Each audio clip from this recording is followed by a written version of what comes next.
On the day he sparked Australia's dramatic first innings collapse in the third test, Mark Wood was asked what it was like to see his speed flashed up on Headingley's big screen. He answered in 2 syllables, "Woohoo." Frankly, what more was there to be said? Fast bowling has always been cricket's most primeval act, a skill that comes from the heart not the brain and takes practitioners to places beyond logic.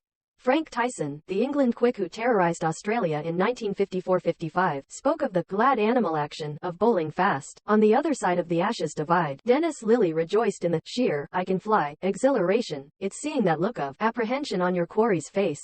The language is bestial, of hunter and hunted. When Wood's fastest ball at Leeds, 96.5 miles per hour, was relayed to the crowd, they gasped at the brutishness it conveyed, and, for Wood, it was confirmation that everything was in working order.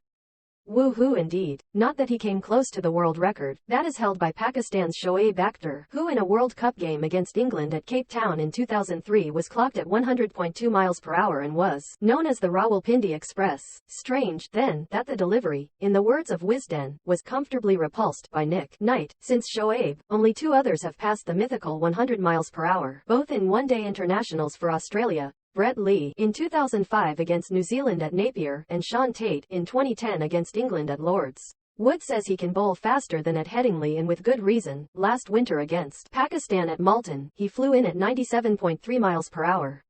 One thing is certain, in a series already overflowing with subplots, all eyes will be on the speed gun when the Ashes resumes in Manchester next week.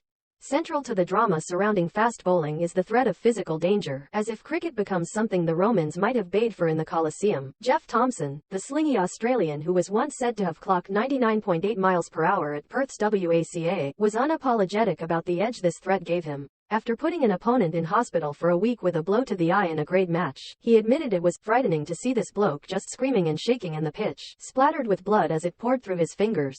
Ominously, though, he added, "I never let this sort of thing put me off." He was especially undeterred against England, whom he destroyed during the 1974-75 Ashes with the help of Lillee. "I thought, stuff that stiff upper lip crap," said Thomson. "Let's see how stiff it is when it's split." Lillee was just as unflinching.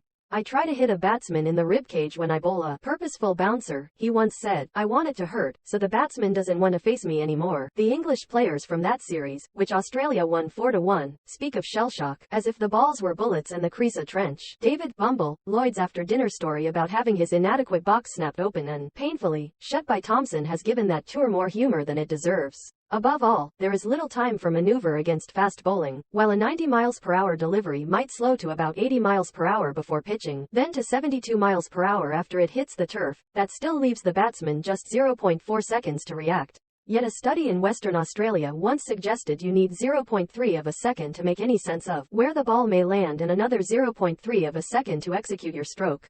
In other words, premeditation is the only option. As John Snow, the England fast bowler who helped Ray Illingworth's side win the Ashes in Australia in 1970-71, put it, speed defeats reactions. You could see it in the way Australia's lower order flinched at Wood, hoping to connect or simply survive. Only when Travis Head had his eye in on the third evening was Wood treated with anything other than apprehension. Fast bowling does not just spill blood, it gets it pumping like nothing else in cricket and like few activities in any sport. Perhaps the most famous over ever bowled was by Michael Holding to Geoffrey Boycott at Bridgetown, Barbados, in 1981, which ended with Boycott bowled for a duck.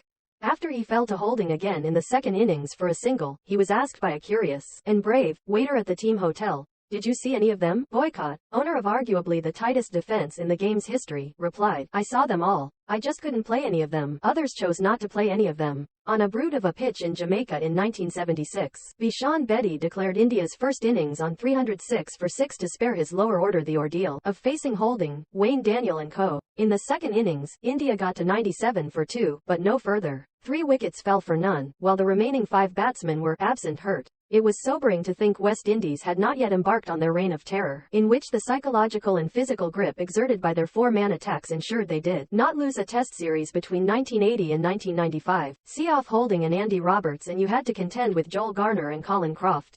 After them came Malcolm Marshall, Patrick Patterson, Curtly Ambrose and Courtney Walsh. There have been few more thrilling spells in England than the one sent down by Jofra Archer to Steve Smith in the 2019 Ashes Test at Lord's. Hit on the head, Smith was ruled out of the next game due to concussion. The legend of Archer's spell meant Smith recently pointed out on Twitter that Archer had not, in fact, taken his wicket. Only the toughest mentally survived the assault. Graham Gooch, one of the greatest players of pace, once said, "If I went out to start an innings thinking about being hit, I could not play the game. My entire technique would collapse." His England teammate Robin Smith, another superb player of fast bowling, went for hypnosis after he had his jaw broken by West Indies' Ian Bishop at Old Trafford in 1995. The hypnotist was Darren Brown and his techniques did the trick. Smith never feared fast bowling again and later explained his tactics to The Guardian. "You draw an imaginary line down the pitch, somewhere near the middle, and whenever the ball hits that line, you hit the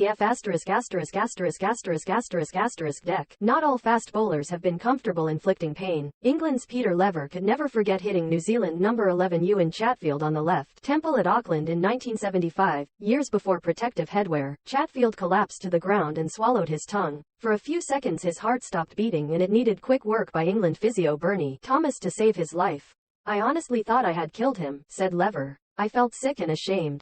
All I could think when I got back to the pavilion was I wanted to retire." Len Pascoe, a rugged Australian quick, had similar thoughts after hitting India's Sandeep Patil in the face in 1981. Until then, he had traded off fear, but the incident led to introspection. "The game's not worth dying over," he said. "I was worried about what I was becoming. It wasn't me." After the death of Australia batsman Philip Hughes following a blow to his vertebral artery on the side of his neck in a Sheffield Shield game in 2014, research was done into the number of deaths caused by cricket. According to Peter Bruckner, then Australia team doctor, and historian Tom Guerra, there were 544 cricket-related deaths in Australia, Britain and New Zealand dating back to 1850, with most caused by a blow to the heart or head.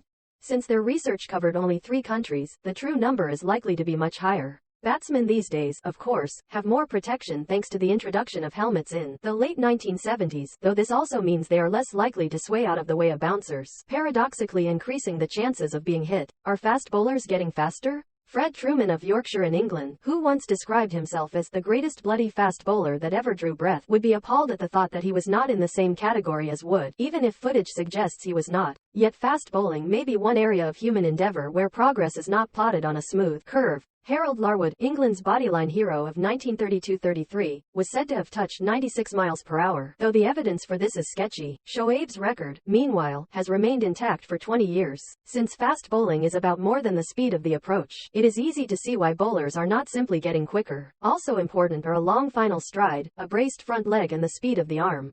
As Shoaib found, a hyperextending elbow can help, too. There is no one-size-fits-all, no identikit method of making a fast bowler. It can be a mysterious process, dependent on temperament and defying reason. It connects with fans at an elemental level and makes batsmen question their life choices. It is why, when the Ashes resume, there will be a guttural roar as Wood charges in to deliver his first ball.